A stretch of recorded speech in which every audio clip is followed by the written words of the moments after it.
All right, guys, today I'm going to show you how to make white chocolate chip macadamia nut cookies. This is going to be all your ingredients here. You're going to need your mixer, spoon, very easy ingredients, and 2 bowls here. And real quickly, I can't wait to use these. My first time using these silicone mats for cookies. Yay! So excited. Got them yesterday in the mail. So here we go, guys. All right, let's go through your ingredients that you're going to need for this. You're going to start out with 1 egg, 1 1/4 cup of almond flour. You're going to need 1/4 teaspoon of each of these.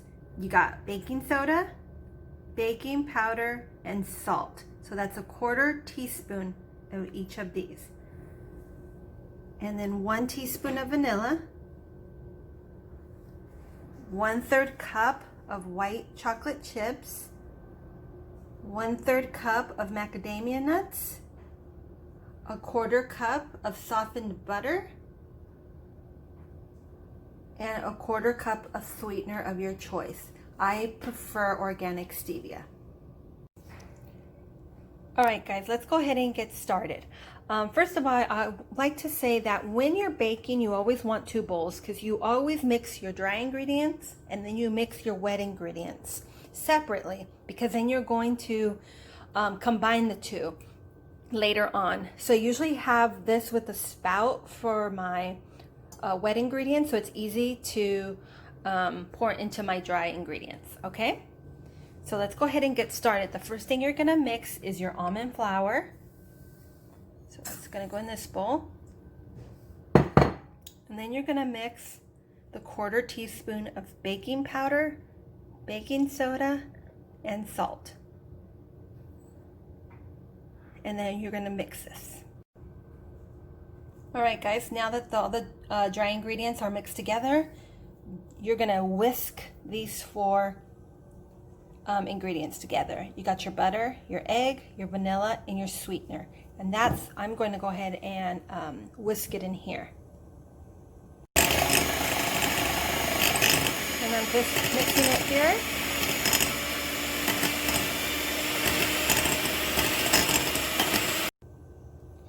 All right, I just poured my wet mixture into the dry, and now I'm going to go ahead and mix all this together, okay? All right, guys, there is your cookie mixture.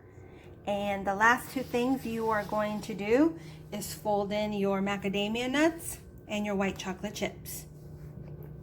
Just go ahead and put them in here. Sorry. And you're just gonna fold these into your mix, okay? All right, so all that is mixed in now, and now we're gonna go ahead and place it onto our sheet so we can bake them. You do want to, I forgot to mention this, your oven should be preheated for 350 degrees. And so what I like to use is this fruit baller again, kind of put it in there, and then I'll go ahead and place it on the mat, okay? So I'm gonna do a few of those and then show you. All right, guys, here are the cookies. They're gonna go into the oven. Remember, the oven should be preheated at 350, and you're going to put them in there for about 15 minutes, okay? And let's see, how many did I get out of here? 1, 2, 3, 4, 5, 6, 12. So I got 16 cookies out of that batch. All right, guys, just a tip while the cookies are baking. After I use my appliances, I always like to wipe it down so it keeps my appliance looking really good. So it'll take like 15 seconds. Just take a towel and wipe it down with a little bit of cleaning solution, whatever you use at home, and it'll keep it looking nice. Look how shiny that is. P.S. I usually put the cleaning solution on the napkin first and then I wipe it down, just to be safe. I had some butter on there, grease butter and stuff, so it looks pretty clean.